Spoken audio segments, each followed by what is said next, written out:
magnificent. It is absolutely stunning. I mean, it could be the middle of July, but it is beautiful. And after 3 days of running, of which 2 were effectively official tests for the Blancpain competitors, then we had 2 practice sessions yesterday. Weather interfered, certainly at the end of the second one. That very sudden squall came in, track got wet, cars flew off the track. But now, finally, this is what's going to count. 3 sessions, 3 qualifying phases, combine the times, and that will be your grid position. As ever, well, look, Jules Gounon, he went out very much at the end of that session yesterday on a wet track, tippy-toed his way around. There'll be no tippy-toeing from Jules Gounon, Stephen Kane, or for Jordan Pepper. Absolutely. So we're looking forward to what's going to be a good session, that's for sure. And the championship, having been to Monza, comes to Silverstone. Full Grand Prix circuit with the heritage pits being used. So turn 1 is Copse, then that fabulous Beckett's S is onto the Hanger Straight, John. Yeah, I mean, what can you say? It's one of the great racetracks of the world. And thank goodness we've got a racetrack that's got high-speed corners that challenge. Certainly in a GT3 car, the levels of downforce are high, but not compared to that of maybe a Grand Prix car. Nevertheless, Copse, Beckett, Stowe, Abbey, I mean, wherever you look, it is a challenge for the drivers, and the drivers love these corners. So Jordan Pepper, you saw a few moments ago in 107. Jim Pla will go out first in the 87 Mercedes that he shares with Mauro Ricci and Jean-Luc Bobelic. That's one of the Pro-Am cars. Remember, there's the overall fight to look for, plus the Silver Cup for the young guns, Pro-Am, and the Am Cup as well. So this monster entry set to pour out onto the circuit, and only 15 minutes does not give you a huge amount of time, especially with all the traffic. The thing is, if you give somebody a mile, they'll take a mile. If you give them a yard, they'll do it in a yard. You've got 15 minutes to get the job done. Amazing just how drivers respond to that restricted amount of time. There will be a benchmark time, which is going to be the time that everybody will be thinking of trying to either match, or certainly better. It's going to be a 1:59.6, which was set yesterday by Mirko Bortolotti in this very car here, the Lamborghini Mirko Bortolotti, quickest of all. Drivers are saying this track is not giving up the kind of speeds that we saw 1 year ago. Now, clearly some of the cars' drivers will be a lot quicker than they were yesterday afternoon, but whether they're going to get down to the 156s, which was where we qualified 1 year ago, is questionable. Yeah, drivers saying that the track felt different, felt slower, certainly was yesterday. That's the Orange One FFF Racing Team fleet of Lamborghinis all lined up ready to go, with Andrea Caldarelli going first in 563, the car that he shares with Dennis Lind and Marco Mappelli. So, dare we put you on the spot for a prediction for pole position, or is it just a case of find the entry and then stick a pin in it, John? As you alluded to, traffic, 15 minutes per session, 3 drivers across each car with the exception of 1 or 2 where there's only 2 drivers. So, I mean, I could turn around and say it's going to be the number 4 Black Fulcrum Mercedes, for example. That's a car which is getting better and better. 63 Lamborghini. Could be a Bentley, centenary year for Bentley. Would that be a wonderful occasion for Bentley to start from pole position for this afternoon's 3-hour race? So any number of about 20 car driver pairings could easily end up, look, one of those cars could be the 98 or the 99 Rowe Racing Porsche. Factory drivers across 2 cars, and Rover splitting its time between Porsche in Blancpain GT, BMW in the VLN, so it's a monster programme the squad has got. But, I mean, that is a driver lineup second to none, laps for nothing. 519 will go out first with the British driver Phil Keane. The session is live. You saw the green flag waved a moment ago at pit out, and on the graphic there, that green underline means that the session is live. Some biding their time. You can go out first with the first car in clear track space, or go out a bit later, try and let everybody go. But actually, this is a very relaxed start to the session. Look, not that many cars are on track, and those that aren't exactly storming along. I'll imagine that everybody who thinks they've got a shot at pole position are going to hang back and let the early runners go out and effectively re-clean the track, because overnight the track settles down again, it changes. So the track will have to come back to those drivers and teams that think they've got a chance for a pole position. So they're going to go out maybe, well, there we see the 74 Mercedes, that's not likely to be a pole challenging car, but the 88 Mercedes, the 4 Mercedes, the Audis of Dries van Thor, number 2, Lamborghini, Bentley, wherever you want to look, they're going to just take, and this car, the 72 Ferrari, that's a car that is almost overdue a win. Absolutely right. And again, it lacks a little in the driver lineup. So 72 when it goes out, we'll have Miguel Moehle at the wheel. We've seen him top times of sessions in the past. Aston Martin, winning brand here last year. Come back to the point you made yesterday. Audi, for all its success in Blancpain GT, be it endurance races or sprint races, has never had a win at Silverstone. And that is a car, the sole Honda on the grid, that's creating a lot of attention, especially here, because it's the British team, the RJN bit, being Bob Neville's squad of this Jensen Team Rocket squad operating the car. So it's got Jensen Button's involvement, it's got the Brawn livery as a tribute to Jensen's 2009 World Championship success, and the American driver Matt McMurray is behind the wheel. Yeah, Silver Cup competitor, so they're not looking necessarily for overall victory, and probably would be unlikely to win overall anyway. But the Silver Cup, very competitive, and some outstanding cars. In fact, we had a Silver Cup car in a sprint event last weekend at Brands Hatch on pole position.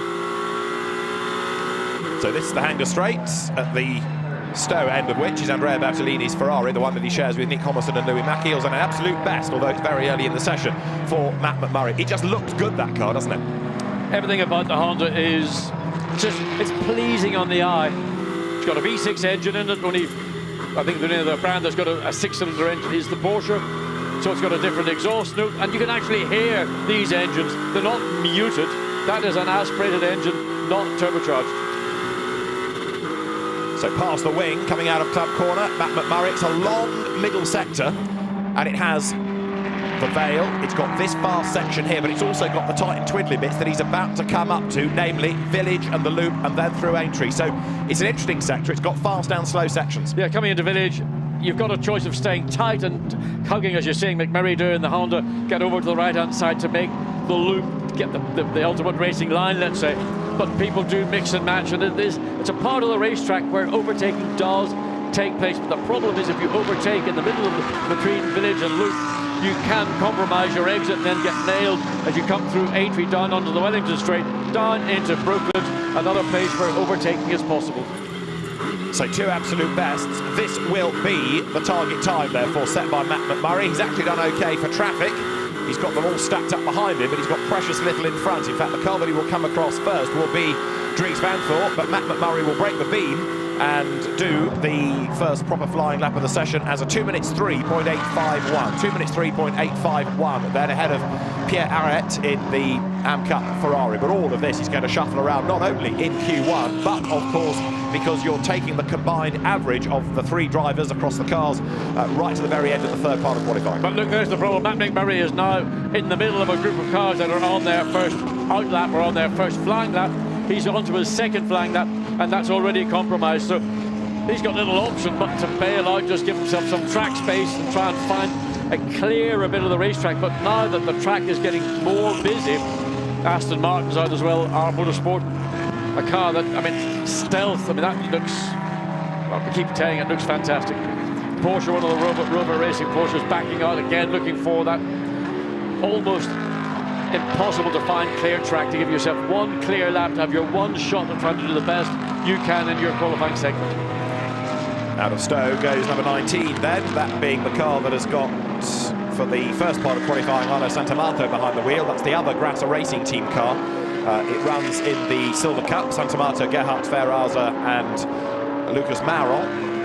Lucas Ayatan Maron, to give him his full name, and they are yet to do a time. But this is the car that's come a bit overlooked amongst the Lamborghini fleet because of its Silver Cup lineup. But quick drivers nonetheless. Verraza we've seen doing great things in Lamborghini Super Trofeo in the past and in domestic GT. Well, we've just suddenly got a sub 122nd lap from the FFF Racing Lamborghini. That's now been superseded by the 63 Lamborghini. So Mirko Bortolotti has gone and done a 1:59.1, which is by half a second the quickest lap of certainly the two official days of running here, and also quicker than we had on the two private test days. So pace is picking up. Mirko Bortolotti right on it right now. Santamato through traffic, 8.5 minutes on the clock. He gets past 87. That's the Mercedes of Jim Pla. And Brands Hatch a week ago for the 1R races was perfect Mercedes territory, a win apiece for Black Falcon and Aka ASP. Right, Santamato comes up towards the timing line and he does a 2 minutes 1.108. So that puts him sixth fastest for the moment as the Grasser Racing Team looks on. Yeah, Dries Van Thor in the number 2 Audi, he's gone second quickest, half a second slower than the 63 Lamborghini, which is a bunch of time at that end of the grid for sure. But time beginning 59.114 is the time for the 63 Lamborghini. Right, 107 Bentley you're looking at. This is yet to do a lap time, but it's about to offer up one. Jordan Pepper at the wheel. He was very good in the free practice and pre-qualifying sessions yesterday. The South African in the 107 Bentley. Then he's got 2 personal bests, as you would expect on his first flying lap. He comes up towards the timing line now, goes 6th fastest, then on the 107, 6th quickest, 2 minutes 0402. So a lot of Lamborghinis, 4 Lamborghinis in the top 5. Only the second place Audi of Dries van Voor. Then you've got a Bentley in 6th place and Audi. So Audis didn't really feature, David, an awful lot from what we were watching yesterday. All of a sudden, they're back at the sharp end of the grid where we expect them to be. Dries van Voor, fastest overall in that first sector. 3/10 down in the middle sector. That's the very long sector.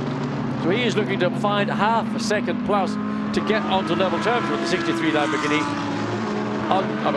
Unlikely, and this is just a stellar final sector in this lap to get. He gets closer possibly, but not quick enough to overtake. Now the Audis have had a BOP change overnight, so they're a bit lighter coming into today, and it's clearly showing because Dries van Voor is looking very pacey indeed. He goes 2nd fastest there on a 1:59.668. So Dries van Voor 2nd quickest, and that means it's half a second now between Bortolotti and Van Voor. Yeah, I mean, there was a very fractional improvement on his previous best lap. On board with the Aston Max, again, stuck behind one of the 2 Rover Racing Porsches. It's looking for its clear lap. The Aston will be compromised on the exit of Luffield, not done intentionally, but it's just a function of a very busy racetrack and where do you find space. So, not a great run for, and off, whereabouts on the track. Red flag as well, Ricardo Sanchez. Turn 5, so it's Beckett's, isn't it? Final part of Beckett's. We've seen cars off there, not at that part of the track. That's on the outs. Waiting for the camera to open up a little bit more to get a view of it. So the clock has stopped. Unlike in the practice session yesterday, the clock continued on. So, there he goes. Exactly what we saw yesterday from the number 9, the Butson Junior BMW. And clearly it's imperative to get that car out of the way as quickly as possible. He almost made it onto the grass. He could have, if he'd gotten onto the grass, he could have got himself back onto the racetrack. So Ricardo Sanchez off, red flag. It's coming through the first part of that Beckett's complex. Very quick entry. If the back end gets away, you're going to go a long way and you've no chance of getting the recovery. Consequently, he goes through the sand trap. As I say, he almost made it onto the grass. He could have made his way back onto the circuit if he'd managed to. Yeah. And that comes to that irritating part of the session, 6 minutes to go. So you've only just really got into a rhythm. And by the time you go back out and you've done an out lap, there's what, 2 flying laps possible for you, if that? Yeah, I mean, I think what we've seen with Bortolotti, get in, get out early, get the time done. He's got that provisional fastest time. And we've got 6 minutes remaining. So that means everybody's got to go out and do an out lap, which is going to be a minimum of 2 minutes, maybe a bit longer. And then they might, if they're lucky, get a further 2 flying laps, if they're lucky. And of course, that depends where they are in conjunction with all the other traffic. So Bortolotti, no one really stuck his thumbs up and said, I'm a happy guy because half a second quicker than the second place Audi. That gives me a very comfortable situation. Now, you've just seen Bortolotti giving way to Christian Engelhardt, so they are taking this opportunity to do the driver change, and the best lap time of number 10 is cancelled because of causing the red flag. So Sanchez gets this sort of double whammy. He's in the gravel, and the best lap time that he's done will be taken away, and therefore the car drops even further, assuming he'd actually got a proper lap time in, because he doesn't feature yet in the top 35 out of the 48 times that we've had available. So Sanchez is going to be way back at the end of Q1, and it's down to the co-drivers then to try and haul the car up on that combined average. It's a harsh penalty, but everything's been held up. Everybody else has been penalised. Yeah. Those that were on a flying lap on a new set of tyres, they've lost that benefit. So one might say it is a fair penalty for causing this interruption. Yeah, it's becoming more common. It happens in some single-seater championships. It happens here. It happens in the British Touring Car Championship as well. So if you are the cause of that stoppage and you've disrupted everyone's session, you pay a penalty for it. It also is perhaps there to try and persuade people to drive with a bit more caution and stay on the road. Andrea Caldarelli, 563, down in 15th position. So that will not be pleasing to Andrea Caldarelli, who, alongside driving the car, is involved in the... He's not the manager per se, but he is a part of the management structure within this new Orange 1 FFF racing team Lamborghini. Yeah, it's a bit like Michael Bartels was all those years ago. He drives and he's also involved in the operation of the team. But the difference is he was German. He is German. Organised. Leave it there. Move on, move on. Race winner from Monza. Yeah. And where's that at the moment? It's been anonymous, isn't it? 54, it's a long way down. And those, I'm assuming those are the magnesium racing wheels that Porsche... Yeah, those are the magnesium. They're not gold, are they? There's a gold option. Is there? So this car is currently yet to do a time, in fact. Does that look great? 60-odd-year-old fundamental design, unchanged. Just, well, what it is what Germany is excellent at, is development over design. Yeah. You take a concept that fundamentally is, you know, you stick the engine out behind the gearbox, away in the fresh air, and you then engineer it to such a degree that the car becomes an outstanding, you know, road car. Magic. Coming in this morning, I came in an engine hanging out the rear. Unbelievable modern technology, what Porsche's doing. I'll not tell you more. Well, I assume it was at a nice, sedate pace. It was. Yeah. It was. Yeah, a happy 100 all the way, was it, John? Oh, a bit more. Well, that car that won at Monza is going to have to really go some now in the remaining 6 minutes, because make that 4 minutes, really. Once you've taken the outlap out, you're going to restart on a short notice, so it'll be a very, very quick turnaround as soon as the Audi is back in. It's driving back, hopefully not shedding too much gravel along the road, but any moment the car will be back in, and so Alain Adon, the race director, will give the call, and everyone will go scrambling out. So it is a real frustration, because it is that 6 minute remaining. Now the track is green, so you've got to go out at the earliest opportunity, and there will be a mad rush to get down to the end of the pit lane, to get onto the track at the earliest chance, to make sure that you get those 2 flying laps in. And of course it's going to be congestion central by the time the end of the, well, what is the beginning of the pit lane. You can see the queue of cars making their way down. Some are not going back out. The 63 Lamborghini, we assume, isn't going back out because Mirko Bortolotti stepped out of that car. Actually, some cars are actually coming back into the pit lane. How that happened is interesting. There's the 108 Bentley. That was having a lot of work carried out on it yesterday, and they just about got it completed in time to go out and get a couple of laps in. So busy circuit, and just to find your space to be able to get that 1 lap and then out lap. Well, 6-8 cars all coming down. 88 moving around, getting some tire pressure, the 90 behind it. Okay, another group of 5-6 cars. Simon Gachet, Christopher Hauser, Stefan Palette. Another strong Santa-Lock Racing entry. Probably not going to be, I would say, a challenger right now for what would be pole position, but a strong grid position. If you can get your car into the first 6 rows of the grid, when the lights go green, then you have a chance of getting away with the lead group, and that then makes such a difference to what you can do with your strategy once the race is underway. So everybody pouring back out onto the circuit. Some teams electing to use this as extra time to get ready for Q2. Already it's under 4.5 minutes, and they're still streaming out of the pit lane. And again, they're going to find traffic, aren't they? Yeah, I mean, everybody has subsequently been compromised by that red flag intervention. So those that thought we'll hang back and wait for the track to come to us, maybe find a bit of a clearer track, because others that have gone early will have completed their run. Now they're sort of on the back foot, as is here the 88 car that is always in contention. Raffaele Marcello in the ASP Mercedes-Benz. And that's not done a proper lap time yet either. Number 4 Mercedes booms past the pits, and that's for the purposes of this first session is Mauro Engel. Right, let's stay with the Mercedes down to Cops. And make your apex, good apex from Marcello. Let the car run out, float over the curving on the exit, then come and bring it back over to the right-hand side to get the entry. This is into Maggots, then now you're into Beckett's. The very quick right, the slightly slower left, keep the car to the left as much as possible, then back again to the right. From here, you want to get the car straight as possible, but you've still got to finish the corner.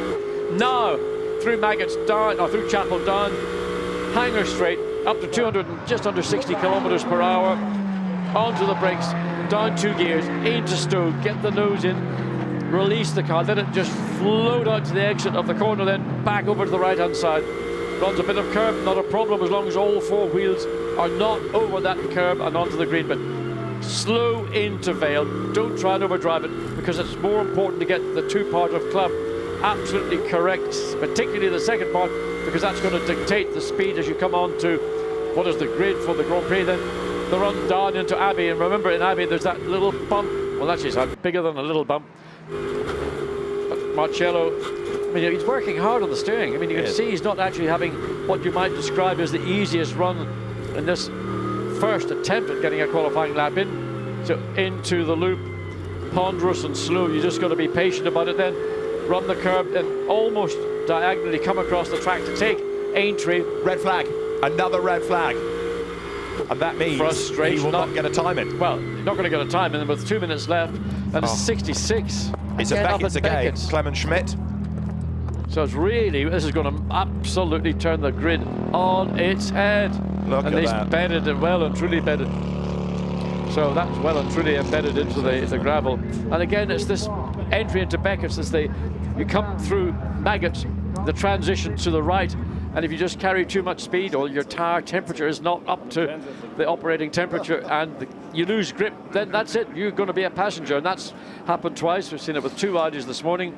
Not a reflection on the car, more a reflection on drivers not getting the car and tires up to the optimum temperatures before they really lean on it.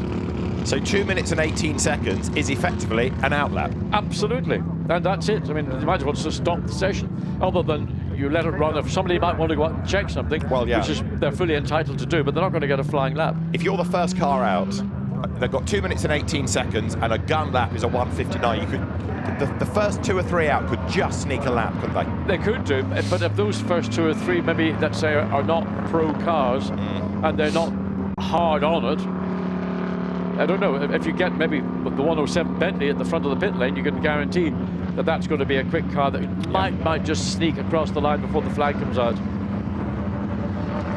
But yes, if it's a slower car, or you're embedded in the pack, you're not going to get through. Absolutely right. That's the concern. Just about worth running. But you know, it's what a nightmare for the timing and scoring, because some teams have, well, looking down to 35th place, the number 10 Audi 205. That was Ricardo Sanchez, and that time we think is going to be, I don't know, that was his second best lap or his first best lap, which has been disallowed. So 66 is also going to lose its best lap. It'll tumble down accordingly. Yeah, it's one of the shorts. I mean, we're talking about losing your best time for causing the red flag. It's all rather presupposing you'd done another lap time, because in many cases that was their first effort. So you got nothing in the bank. I mean,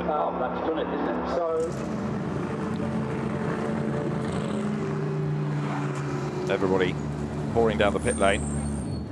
So number 4 Mercedes, number 88 Mercedes, 54 Monza-winning Porsche, yet to do a lap time. I mean, it is disaster, and I use the word cautiously. It is a disaster for Black Falcon, for ASP, and for the Dynamic Motorsport Porsche, that they have not. I mean, probably the Dynamic Motorsport Porsche wasn't going to be a challenger for pole position. We know that car over 3 hours is a winning car, but maybe in terms of sheer single lap out-and-out performance, it was going to be the number 4 or the number 88 Mercedes-Benz. And if they haven't recorded a meaningful time, that's effectively, they're not their race compromised, but certainly it's qualifying totally compromised. So the driver changes are happening. Most teams, I think, are electing to bail on this. The session will not be resumed. That's now been confirmed by the race director. I think that's common sense. Let's move on, because there's no guarantee that somebody on a night lap, pushing too hard, cool tires, low pressure, wouldn't do the same thing again. So we get ready for Q2. Driver changes happen. I know we're looking at Bentley, but just let me finish the point about Audi. I was mentioning earlier that they've had a BOP change. The Audis are 10 kilos lighter coming into today. So that's why, in part, the cars are a little bit more competitive. They also seem to swap ends. 2 red flags, both caused by Audis. Yeah, I mean, the nature of the Audi is it's a little bit more front-endy than some of the other, particularly we keep referring to them as mid-front engine cars. Aston, Bentley, Mercedes. The Lexus likewise, but again, it's in its own category. It's not battling for overall victory. So those cars seem to suit the high-speed curves, but principally the very high-speed change of directions. But up here, this part of the circuit, second sequence of corners on the circuit up at Beckett's. Just looking at some of the highlights of Q1. The first incident, putting off the road Ricardo Sanchez. The second being for Clemens Schmidt, and that means 2 red flags and ultimately the session not being restarted. Although 54 Porsche hasn't yet done a flying lap, its speed under the red flag is being reported to the stewards. Well, you can't blame them for wanting to get back into the pit, but obviously you've got to be absolutely cautious. It is a serious no-no to exceed the mandatory pace that you're required to return to the pits at. So Marco Bortolotti is currently the fastest, 1 minute 59.114. That means the gap at the moment is half a second over Dries Vanthoor. Third, out of nowhere, Fabrizio Crestani. Phil Keane is a good fourth. Nico Bastian, 5th. And then it is James Poole, 6th quickest ahead of Miguel Molina. Jim Pla, 8th. Jordan Pepper, 9th. And Stein Schockhorst rounding out the top 10. I mean, just the number of silver graded cars in that top 10. We'll go through the lot. For me, the fascination is going to be the last slide and to see who has yet to do a lap time and therefore who is in stride at the moment, because there are some out of sequence, as in well up the order. There are many out of sequence a long way down the order. You go down to 30th, for example. Nick Homerson's spare AF Corsa Ferrari, the red and white, not black and white this weekend, because the black and white one's still being rebuilt from a week ago at Brands Hatch where it got mugged. But look at this. Black Falcon number 4, no time. Number 6, no time. The Straka Mercedes, no time. The Dynamic Porsche, no time. Garage 59's Pro entry, no time. Attempto, no time, and in the gravel, and has lost its so-called best lap from this session anyway. 88 has not done a lap time, and nor has 98 from Rover Racing. That means the pressure's on for Q2. I mean, all I can think is the poor computer that's going to have to work out who will start on pole and what the rest of the field is going to be. Matt Campbell, likewise, in the second of the Rover Racing Porsche, no time. I mean, disaster is an overused word, but for these teams, it's going to be a major recalculation as to how they're going to deal with all this. So, not surprisingly, the teams that have had these lap times lost are not terribly keen to talk.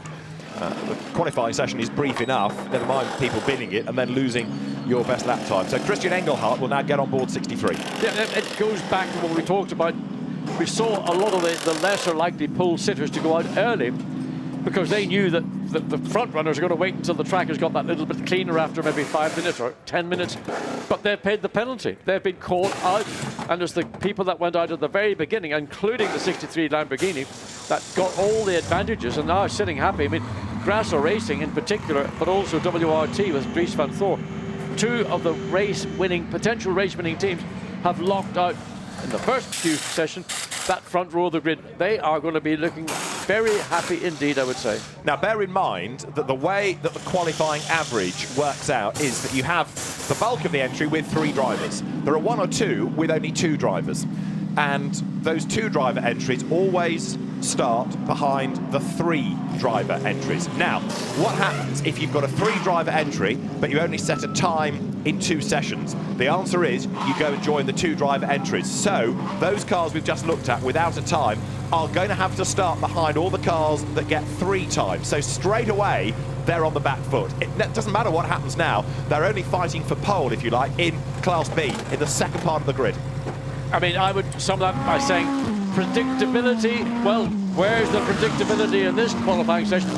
It's going to mean we're going to have a very, very exciting first 1 hour, this 3-hour race this afternoon, as those that have lost out in this qualifying session are trying to make their way through. And I say they will have to reassess, readjust what their strategies are going to be, where they will have to think about what they want to do. And again, there's no reason to believe there won't be more circumstances in the race proper. You might even have another red flag in the race proper, hopefully not, but certainly we will certainly have full course yellows and certainly have safety cars. Well, it's going to be a great grid. It's going to be an excellent race. The only thing that you can predict in the Blancpain GT series is unpredictability. So Q2 is underway, and the drivers now will pour out onto the circuit, and that second wave of cars, Mercedes, Porsche in and amongst them, well worth watching. The Ardent operated our Motorsport Aston Martin is good to go, number 62. But for the purposes of this part of qualifying, Matt Parry will drive. 76 goes out as well, that being now Jake Dennis, winner here last year. Yeah, Jake, pretty exciting. I mean, Matt Parry. Sorry, a blue cloud of smoke. He's gone straight on at the end of the straight. Yes, I saw that. That's one of the Audis. Is that an Audi? It's number 10, isn't it? That was the one that was in the gravel to begin with when Sanchez dropped it. That was a major lock-up coming down into Stowe. It's Charles Weirts at the wheel of it, who is the son of Yves, who is Vincent Voss's business partner at WRT, and Charles Weirts we saw in Bahrain in the Nations Cup last year. He's got away with that, but a very weird moment. Well, he's gotten away with it in that he didn't go off track, but what he's probably got now are flat-spotted front tyres. So again, everybody just waiting. So the 99 Rover Porsche threading its way through. The lesson learned is don't wait to midway through the session. Get out and do a time now, because that's going to have a bearing. And this car was one of the cars that didn't get a solid time in.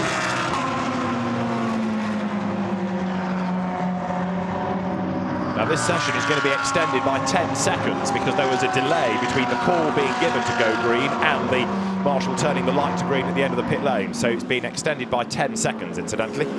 Interesting. That's the second little moment we had, a major one yesterday. Yeah. That's the second one. So what the problem is with the communications, both Porsche, even the back end of the Porsche coming through the exit of Beckett, stepping out. Track is cool. Ambient is warming up, but it's still not anywhere near what we might expect, even at this time of year. So Dennis Olsen, 36.1. Absolute best. Goes. Ferrari, 72. It is, isn't it? The SMP racing car coming out of Stowe Corner, down through Vale. Big moment for Mikhail Alyoshin. He goes onto the soft version of Club, the historic circuit. Has he got a puncture? I don't know. I thought he did make contact with the barrier. I'm not sure, but certainly the car isn't looking very comfortable. Sort of hopped a little bit. He's back up and running, but it's not looking good. The good news is he kept it off the wall pretty much. He's still circulating, so we don't have to have a stoppage. Dennis Olsen then pressing on. This is the one to watch. But remember, this is going to be in that second group, and now the Aston Martin has stopped. Is that a Club? I want to say that's the outside of Club corner. And again, now is there something on the racetrack? Why are two cars going very wide on the exit for the first part of Club?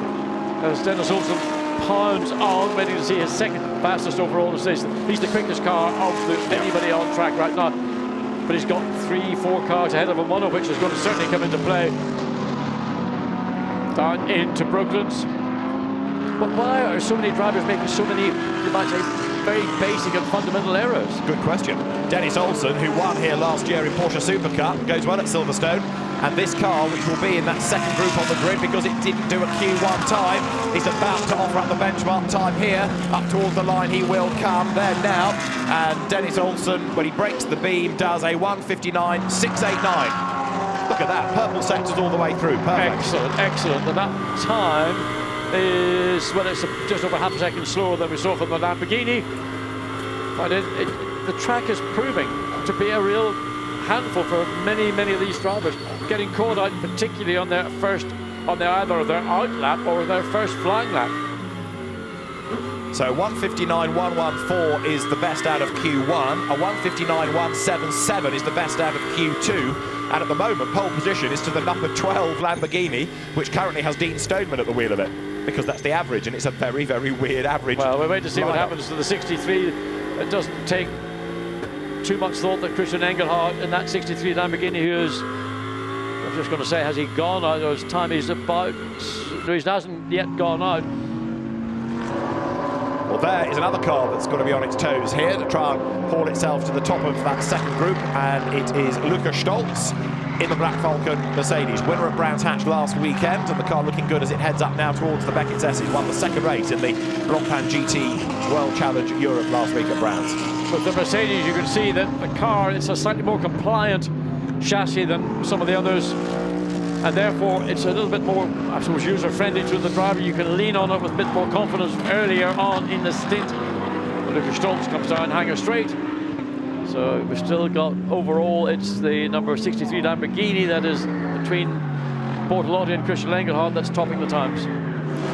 There is 88 then, so for this session, The Mercedes has the British driver Michael Meadows behind the wheel. Inevitably, 2 personal bests, but it's where it slots in within this session. Lucas Stoltz is the fastest now, 1:59.083. Matt Parry has gone second, and Michael Meadows goes over the line and does a time which is a 2 minutes 0.055. That's 8th in Q2. I mean, I don't know what to say. It is the most topsy-turvy qualifying session I think I've ever been involved with in Blancpain racing. I mean, we had a weird one last week, didn't we, with one dry lap and then the rain came? Yes. But this is another sort of weird. I mean, you got, what would you say, perfect weather, perfect track conditions, but clearly the track conditions are still marginal enough to catch out some people. Yeah. Those 2 red flags in the first qualifying session. That Parry in with the Aston Martin, that's going to be rotated and pushed into the garage, one would assume, putting the dollies under the car. So has anything been, and they had a time or not, 62. Way down in 33rd position. That's a huge disappointment for our motorsport areas. Christian Engelhard, car that is currently in this second session, plus the combined first session time, the quickest of the batch. Yeah, he's gone 4th in Q2, but keeping pole on the aggregate. So into Woodcote comes Christian Engelhard and goes over the timing line. That lap that he has just done is not an improvement, but he is still at the top of the times on the average. It works well, this average, and it does give a good grid, and it also stops people starting out of position, so slower drivers starting at the front with a time set by their co-drivers makes it a bit safer. Yeah, I mean, my bone of contention in the past has been that you have a pro driver in a pro-am car. Pro driver sets the time, then the am gets to take the start, maybe from pole position. Another car, or the picture's frozen off the car. What we've got now is a much better and a lot more exciting qualifying format. Exciting maybe for us, but not necessarily for those that didn't get a time in that first qualifying session. Right, Dennis Lind you're on board with. This is always something to savour. The Super Trofeo champion, the Lamborghini World final winner, going back to, 2016. And he comes out of Club Corner. He was an absolute hero at Monza, unquestionably. What can Dennis the Menace do now as he comes up through Abbey? Yes, on the tail of the Aston. He will want to clear the Aston as quickly as possible, whether he's going to think it's possible or not. Takes the alternative route the long way around coming into Village, but he's looking to go up there. He's forced the issue, forced the Aston Martin out to the right, so he's made that pass, he's gotten through. He will have lost a certain amount of the momentum in the process, but nevertheless managed to clear the Aston Martin pretty quickly, the garage 59. So no greens for Dennis Lind, no purple for Dennis Lind. All he's achieved is a bit of clear air directly ahead of him. He's backed out of it slightly to enable that clear air to extend, to give him a better opportunity. 5 minutes of the session remaining. And I mean, where's the time gone? Flies by, doesn't it? And we've got a lap time cancel for the 54 Porsche for track limit abuse. That's Cox Corner, and there 563 hustles through. But Dennis Lind took a chunk of the curbing coming through Woodcote, really had the 2 wheels over it well and truly. Normally there's no need to do that because it's an easy flat curve. Go back to the Honda, down into Brooklands. That car is 15th on the aggregate at the moment, which is pretty good. Very handy indeed. Makes a great noise. And Philip Frommenweiler, who has raced here in the past in Formula Palmer Audi Porsche Super Cup as well, comes over the line. 17th in Q2, and the Honda 15th, as I say, on the aggregate. Just watching the way that the Honda enters into Cops, able to get the nose in and not have any sort of edginess. The car isn't an edgy car. It's a car that is giving the driver confidence. It's a car that's enabling him to turn the wheel with confidence, open the throttle with confidence. There's 2 fundamentals. Keep banging on about it, but if you can't do it, then we've seen that consequence in Q1, where 2 drivers, particularly up at Beckett's, managed to not have that confidence and consequently end up in the gravel.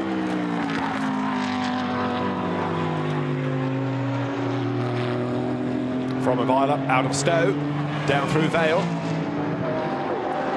And I mentioned number 54 Porsche had a lap time cancelled for track limits. It's had 2 lap times cancelled for track limits at turn 10. Turn 10 is Club Corner. Yeah, I mean, everybody tends to try and make that 2-part Club Corner one big arc, but if you get too far out off the racetrack between the 2 effective apexes, there's a problem. You just noticed from Weiler coming through. Abbey got caught up slightly in the back end, just sort of released, and he had to make a correction. So on the exit of Club Corner, we see time and again drivers either in the middle part or the exit getting all 4 wheels off the racetrack, over the curbing, over what might be either the painted concrete or the AstroTurf. Again, a lot of track abuse is seen on the exit of Aintree, but they seem to be allowing them more latitude there than maybe at Club Corner. So there is Fromm and Weiler down through Brooklands, up now towards the right of Luffield. This car, which is now 16th on the aggregate, we heard a bit more of a shuffle, but it remains number 63, topping the combined times, with now Christian Engelhardt behind the wheel. The 107 Bentley on combined times is on the 2nd row of the grid in 4th place, and the sister cars on the 6th row of the grid currently in 11th place. So a lot of work done by Bentley over Friday and Saturday, and they're getting some reward for that, which certainly the 107 starting on the 2nd row of the grid, and that's where it will ultimately start, is a good performance. Timur Boguslavski from the Silver Cup for ACA ASP booms past the pits. This car is 8th currently on the aggregate, stays 8th as it goes over the timing line now. So 1:59.083 is the best of this session and the best of the day. Lucas Stoltz, the Mercedes, quicker than Mirko Bortolotti's Lamborghini, but of course it would have been heavier then, right at the start of the session. Fuel loads coming down all the time. The 108 Bentley currently in 11th, still in 11th position, so coming through the loop. Get it in, keep it neat and tidy. Andy Suchek, he knows precisely what he has to do then. That little curve of Aintree, which is really nothing more than just point the car and keep the throttle fully open. Got clear track, so we don't. What were his? Let me just see where his sector times. Nothing startling. No, you can see there plus 3.2, plus 3. So it's just under a minute remaining. He's going to get. I was going to say he's got 1 more lap available to him, but they've opted to bail out. And Malcolm Wilson speaking to Stephen Kane. Jules Gounon getting prepared for his run. Stephen having done a good job. That car in provisional 4th position. Alex Buncombe listening in as well. Those are faces of concern, I would say. Well, it's not a relaxed garage. No, I mean, Stephen Kane did a strong run to get that car on the 2nd row of the grid, but it may not have been a comfortable run. As I know Stephen was talking to him yesterday, that he was saying that there's still work in progress to try and get the car. It is different in some setup areas to how the car was when it first appeared last year.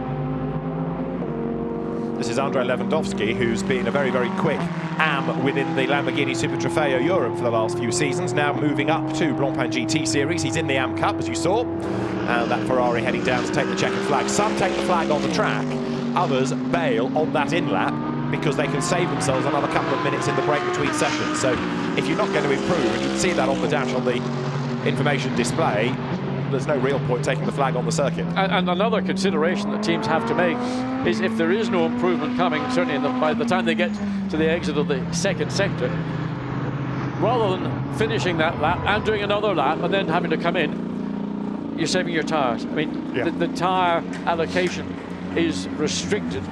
So you want to keep the tyres that you have available for the race. Even if you're going to save 2 laps and 1 set of tyres, it might just give you the small benefit at a critical part. So Lucas Stoltz, 1:59.083, quicker than the 59.114 that Mirko Bortolotti did in the first part of qualifying. But because the Mercedes number 4 did not do a Q1 time, it will have to go in that 2nd group of 2 driver and 2 time cars at the rear of the grid. So you're looking at something like, at best, 36, aren't you? If not worse. What a nightmare. Absolutely. I mean, unbelievable. I bet you when everybody got up this morning and rocked up and said, gorgeous here, Silverstone, beautiful, we feel good, we're going to have a good weekend, to have that kind of scenario played out. Now, it is still number 63 Lamborghini that tops the times, and Mirko Bortolotti did the best time in Q1. He's with our reporter, Dakota Jane. Mirko, a great lap from you and Christian both. Now it's Rolf's turn, he's in the car. Do you have your full faith in him? Yeah, absolutely. I mean, so far it's been great. We're leading. First lap was mega. I mean, it's a one-lap qualifying, basically, because the tire drop is so big on this track, on this weekend.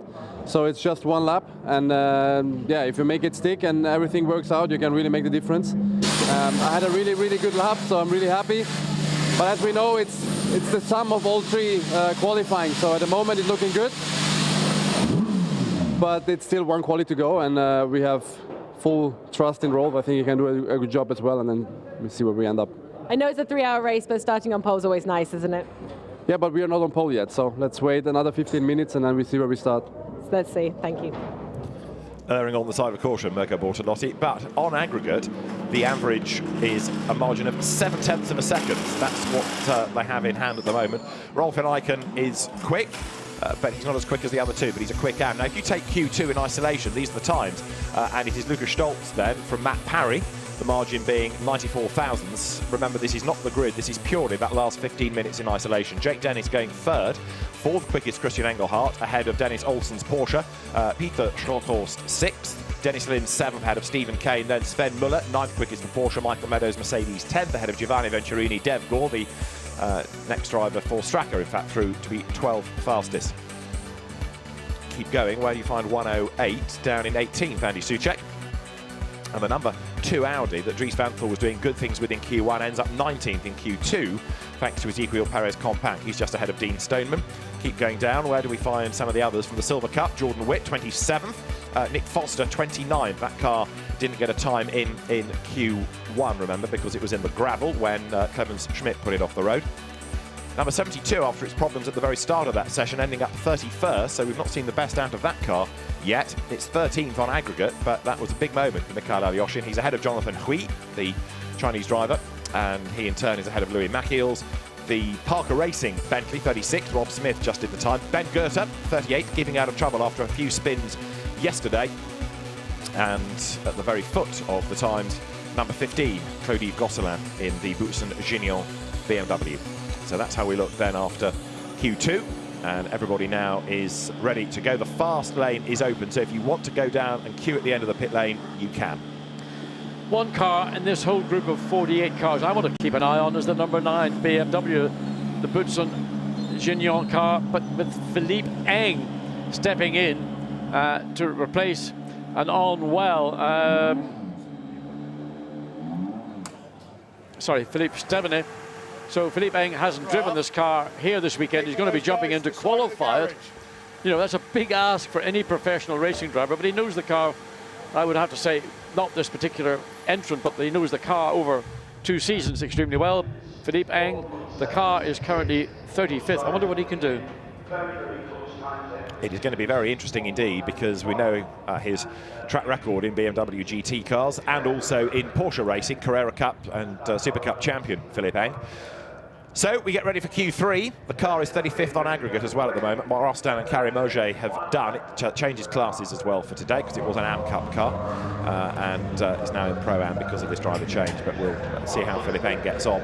So the fast lane is open. There's number 99 Porsche set to go. Dirk Werner, it will be behind the wheel. Dirk Werner, we know he's good. He's been a GT as well as a DTM racer. And come back to the point I made at the start of qualifying. Rover Racing, with 6 factory drivers, or factory drivers and factory-blessed juniors, lacks nothing. Lewis Williamson at Straka, another quick driver, single-seater racer as well as now a GT gun. And just composing his thoughts before he gets out onto the circuit. Well, I think everybody's been sort of put on their heels by what occurred in Q1. And the reality is, you can't afford to sit back and wait. You're really being forced to go out and do a time at the earliest opportunity in the event that there could be a further red flag and the track being shut down until that car will be returned. So nobody can afford to sit out now any longer. The days of thinking, oh, well, 5 minutes to go, brand new set of tyres. Mirko Bortolotti summed it up. It's a one-lap wonder with a brand new set of tyres to get a time. You've just got to be on your toes and prepared to go out. There is the BMW number 9, Philippe Eng, behind the wheel. So the story is that yesterday at the start of free practice, Philippe Steveny had a big spin coming through Beckett's, subsequent to which he's a bit under the weather. So at the end of yesterday, he asked if he could stand down, and the team said, well, yeah, that's fine. If you're not well, you're not well, but we need to find a driver. So a few frantic phone calls came. Philippe Eng was available, and therefore he got a flight late yesterday. The stewards approved the driver change, so Philippe Eng turned up at the circuit this morning, brought his helmet and his overalls to be checked, did all the paperwork and thrown into the car. So he's not yet driven that car round Silverstone. He's a pro driver, so in theory it won't matter that much, but he's only got just at most 15 minutes of driving before the race. You know, professional drivers, if you say, I said it earlier, if you give them an hour, they'll use it. If you give them 5 minutes, they'll end up probably with a 99% of what they would have done over 1 hour.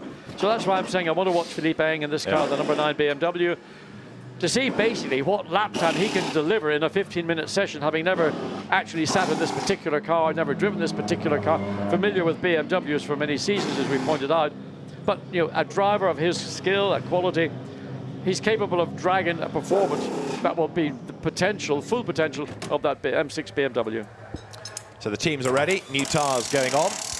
And then for car number 5, it's going to be Finlay Hutchison to do the last stint. So the green light is on, the fast lane is open, and the session is live. There's the green flag. Everybody goes pouring out onto the circuit in this glorious Silverstone sunshine.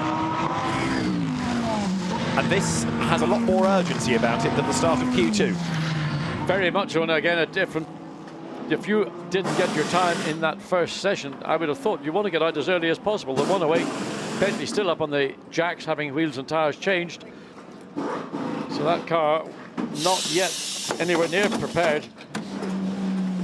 Maxime Soulet should be the driver in the car for this third session. Looking at the Aston Martin. Charlie Eastwood, so it's coming down off the stands as one of our motorsport Astons also. Different sound, of course. These are V8 twin turbo motors rather than the glorious sounding Aston Martin V12, which is now going to be consigned to, I think it's the Valkyrie, the Aston Martin supercar. But it's also going to be turbocharged.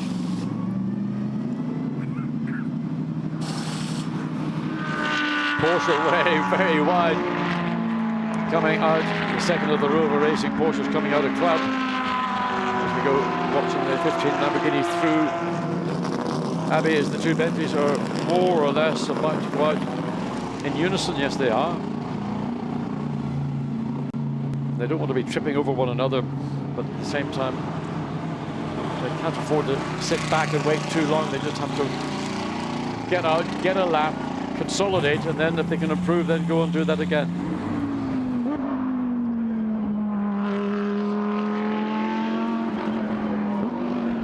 Sandy Mitchell of Barwell Motorsport, Lamborghini.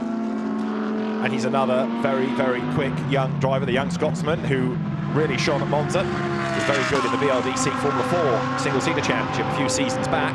Limited budget, but lots of ability. Where have we heard that before? Well, it's a strange thing that, you know, outstanding talent doesn't always have the funding to go with it. There's only a few exceptions that have able to combine both qualities. You can see the Lamborghini using loads of curb coming into the first part of Beckett's car. Looks, compared to some of the, principally the Audi, which is sharing a very similar mechanics and platform, not maybe quite so user-friendly driver, comfortable. Nevertheless, you set the cars up. Sandy Mitchell sets fastest sector in sector 1. So 78 Lamborghini we're looking at. Got involved, if you remember, early on in the Monza race. James Poole tagged the back of Dennis Lynn, which is why Dennis briefly went off the road. But it's a quick car, this good combination of drivers. It's run by Mark Lemmer's Barwell Motorsport team, which won the AM Cup at Monza as well. Sandy Mitchell using just enough of the road that's permissible coming out of Club Corner and setting the target time within the first sector. A flash of the lights there at the Audi ahead of Alex Riveras. Yeah, there's the number 2 Audi just going through that process of probably on your out lap, just trying to get tire temperature, not retain tire temperature, build it up before use then start with just 11.5 minutes of the session remaining. Sandy Mitchell yet again fastest in that first sector. Fastest overall sector, so good run. But look at the traffic ahead. So he's going to have to thread his way through this and hopefully get some cooperation. Everybody's been very good. In fact, Sandy Mitchell's done extremely well to get through the traffic with a fair amount of help from others now. The 63 Lamborghini and Ralph Van Eyck was just about destroyed all the work because he's building to start his flying lap. It's the inevitable. Sandy Mitchell is not going to really get past, I would imagine, on the run down to the Gaunt because Ralph Van Eyck is not going to want that following Lamborghini to interfere with his first flying lap. Well, he's just done a 59.8, Sandy Mitchell, and on average, that's put the car onto pole position. Wow. So, I know he was spoiled a bit by Rolf in Eichen, but it was a very good lap by young Sandy. Absolutely. I mean, it certainly would have been a couple of tenths quicker because he was compromised in Luffield and on the exit. 10th the car was, now fastest, but it's all going to change again and again and again as everybody comes pouring through. But within this very important third 15-minute period, we've had the first third of the final third. So 5 minutes of the 15 have got Mathieu Bruni here, looking good in the sectors. Dirk Vanner has just gone fastest in Q3, but remember that car's going to be way back on the grid anyway, having not done a proper lap time earlier on. Yeah, 1:59.7. Good lap, but still 0.6 of a second away from the very best we saw from the 63 Lamborghini in Q1. Right, Mathieu Bruni over the timing line and goes fastest then, so that's a 1:59.502. That's pole position overall. That's on aggregate the pole position time done now. The average is a 1:59.887. Mathieu Bruni goes quickest. On board with 62 Aston Martin here, down to Cops. Yep, so Maxime Martin, one of the stars of GT racing over many years, and clearly in Belgium, when he goes there for the Spa 24, will be one of the heroes of that event. But again, that was a good lap. But Charlie Eastwood's now gone quickest in sector in this session, 1:59.4 in the 97 Aston Martin, where that's dragged that car up to the third row of the grid on provisional 6th position.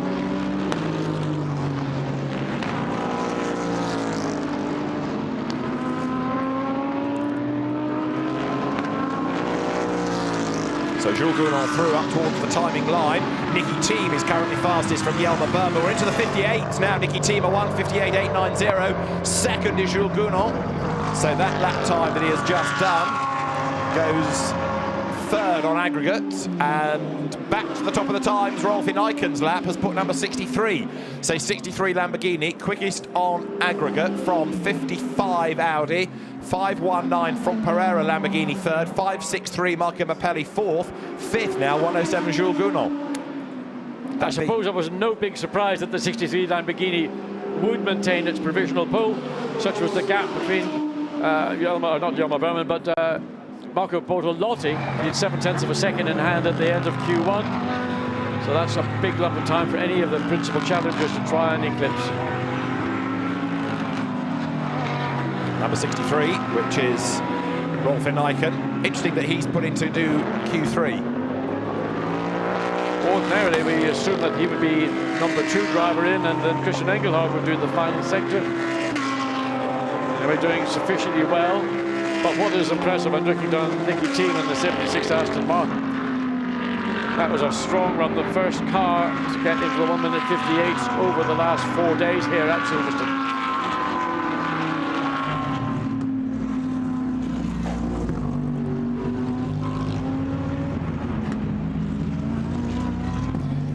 Watching Philippe Eng coming past us here in start-finish line in the number 9 BMW. And you see if he has set at the time, well, that was just the beginning of a flying lap.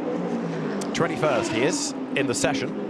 Philippe Eng 21st fastest and 32nd the car on average. Yeah, considering he's never ever driven that car until he got here this morning to 2:00.1.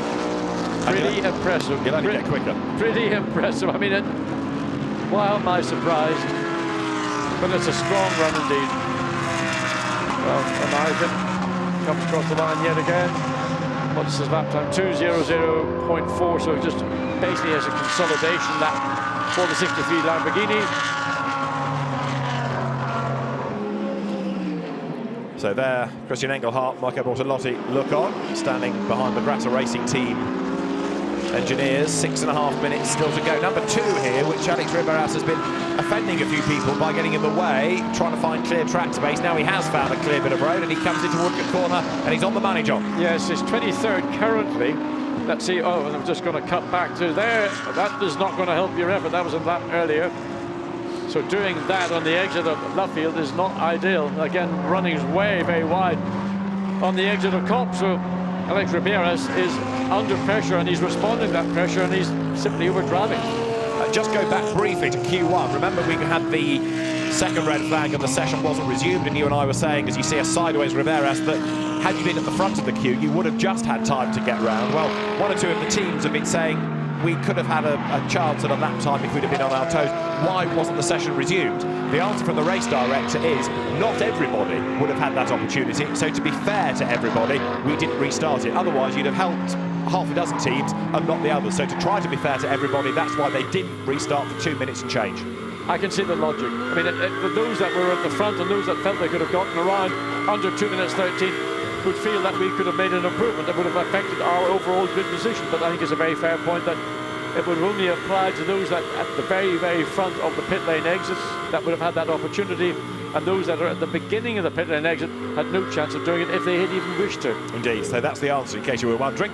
That's why it didn't restart. 5 minutes to go. You're looking at Marco Mappelli here, who is currently 5th on the grid on the average and 3rd in the session. Nicky Team, the fastest, and he's in the pit lane. I know we're saying that the 63 Lamborghini is provisionally on pole and it's a comfortable, but it's actually only just under a 2/10 of a second from the 55 Audi.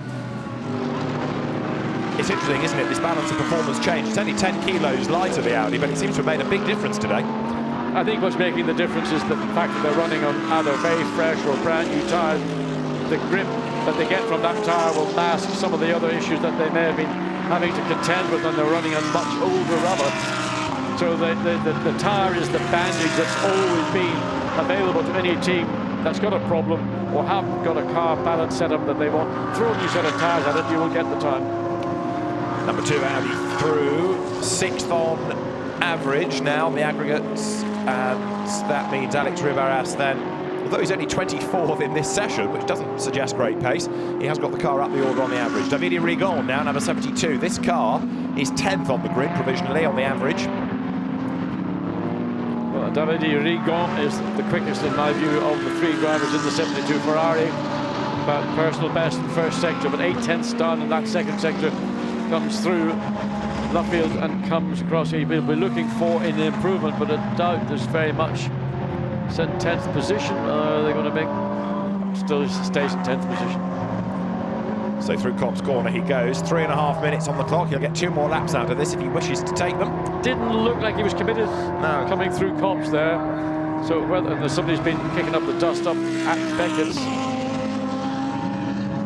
It's a fabulous part of the circuit, that Beckett's SE sweep, isn't it? Here's your answer to who kicked up dust. That's another spinner indeed up at same part between 2 cars go off there. Now able to rally cross his way through the gravel, get back onto the racetrack, so that precludes having another possible red flag. Bumps and bounces. The good news is most of the gravel that he would have scooped up in the nose intake, the air intakes, should have been deposited in the grass rather than back on the racetrack. That was Florian Scholzer having the spin. Scholzer the Waltzer rotating at Beckett's, but he gets back on. 2.5 minutes to go. Yeah, it's such a quick entry. It's not a part of the racetrack you do want to spin, because you're carrying over 100 miles an hour on the entry, maybe 110 miles an hour, and you lose a car at that speed, it doesn't slow down very quickly. The newly reliveried gold-wrapped Lamborghini number 15 goes through over Renault Coupons. That racing after a long break. 108 goes through there. That's Maxime Soulet, 12th on aggregate, and a long way down within the session itself. 33rd fastest this Bentley. What the? Yeah, there's something not happening.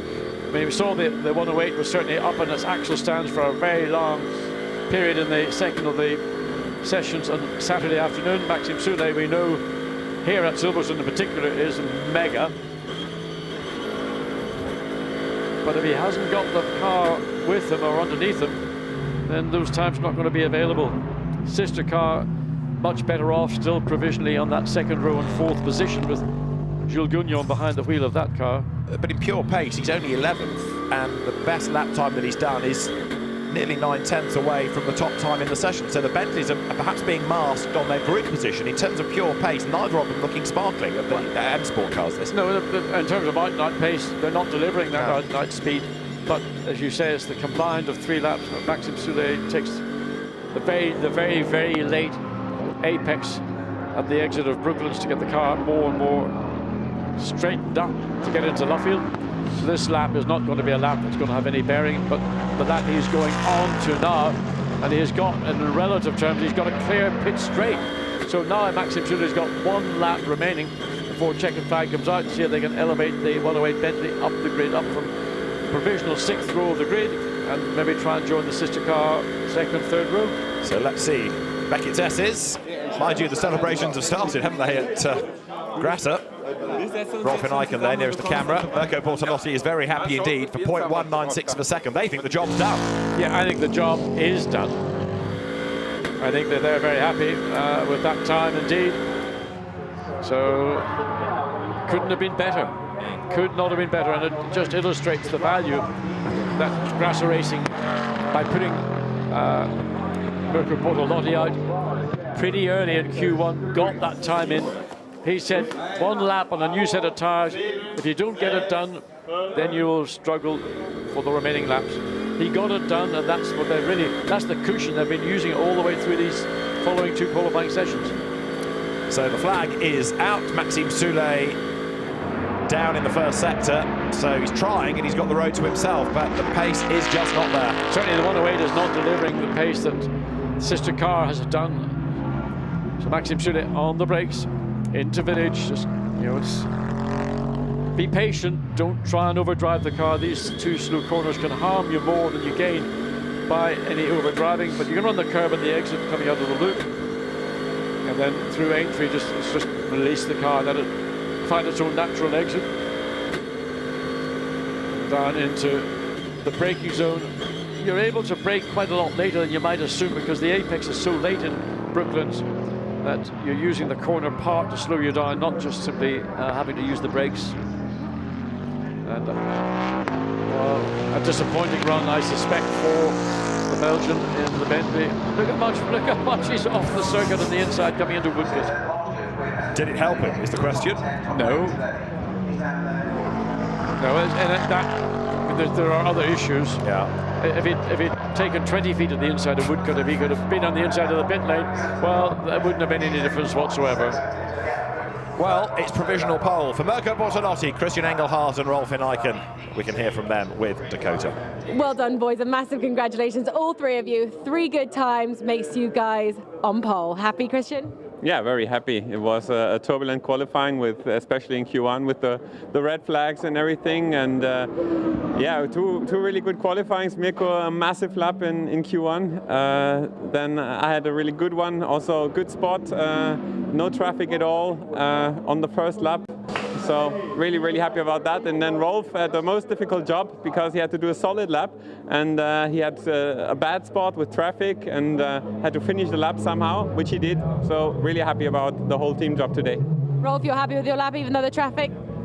Well, I'm really happy about the result. I knew that I have to do a solid lap, and I came out onto the straight. It was okay, good spot, everything good. Then I turned in first corner and I saw a car coming out of the pit lane. I was like, fuck, this is not a good sign. And yeah, so he blocked me then in the mid sector, and I tried to finish the lap and do just a solid job. Just to excuse Rolf's language, it all gets a bit colourful down here, doesn't it? Mirko, I can finally say you are starting on pole. Yes, it's amazing. I mean, after pole in Monza, to come to the second endurance race and start on pole again, it's a massive job from all of us. Really proud of the team, really proud of my teammates Christian and Rolf. They did a mega job again, and yeah, it's the best spot to start the race. But we've seen in Monza that the pole didn't give us a benefit, because at the end of the race you have to be there, and we need to make it better, and hope we don't have any technical issues this time, and we can have a clean race. So now we focus on the race, but we celebrate a little bit the pole, and but the goal is definitely to be on top of the race, on the end of the race as well. Congratulations, guys. Let's see how the race goes. So, despite traffic getting in Rolf Iken's way, it is pole position on that combined average by 0.196 of a second. So this is how we look for the grid, and it will be Mirko Bortolotti, I imagine, who will start. That's the tradition. But he, Christian Engelhardt and Rolf Iken top the times. But a very good, solid effort. And I know that the grid is jumbled because of the dramas in Q1, but for Stein and Peter Skochros and Matteo Drudi to be up second, that's a good effort in the best of the Audis. Phil Keane, Giovanni Venturini and Franck Pereira third. The best Bentley fourth, Jordan Pepper, Stephen Kane and Jules Gounon. Andrea Caldarelli, Dennis Lind, Marco Mappelli fifth, ahead of Dries Van Thor, Ezequiel Perez Companc and Alex Riberas to round out the top six. But then you start to go down the grid and you find all the hard luck stories and all the teams that perhaps you expected more from. Stuart Hall doing a good job, in fact, to get the Gulf liveried Porsche to 19th on the aggregate. 77, which is 21st, that's the leading AM Cup car, so that's a very, very good effort. The Team Parker Racing Bentley 23rd, Chris's Froggatt and Buncombe with Jonathan Hui 24th, that's another of the Pro-Am contingent. But what we're interested in is where you get the second grid, and really it comes from 37th, because that's where you get to the teams that only got 2 lap times in. So Stoltz, Engel, Berman start 37th. Look who's behind them. Rover Porsches. Then Marciello and Meadows go from 40th with Vincent Abril. Keep going down. And you get to number 66 Audi. Clement Schmidt having put it in the gravel earlier on. And at the very rear of the grid is going to be number 10 from the Belgian Audi Club Team WRT. But the Monza winning Porsche starts 46th. A win today, John, is going to be, well, a miracle. Well, I don't know what to say, because, well, you can win from the back. You can win from the back, but a 3-hour race is not going to be, in my view, long enough. 24-hour race, maybe something like Paul Ricard, 6 hours possible, with interventions, safety car interventions. But if it's a clean race, then prospects are not looking good. Just looking at the highlights, with Audis plunging into the gravel in the first part of qualifying. Number 10 was in strife, as we had seen in Q2, with a big lock-up going towards the end of the Hanger Straight, and then another one down at the end of Vale. But ultimately, it was a Lamborghini benefit in qualifying, because as the drivers set off for Q3, it was Mirko Bortolotti, Christian Engelhardt and Rolf Iken who, on the average, topped the times. Race starts at 3 o'clock here at Silverstone. We'll see you then. Bye for now.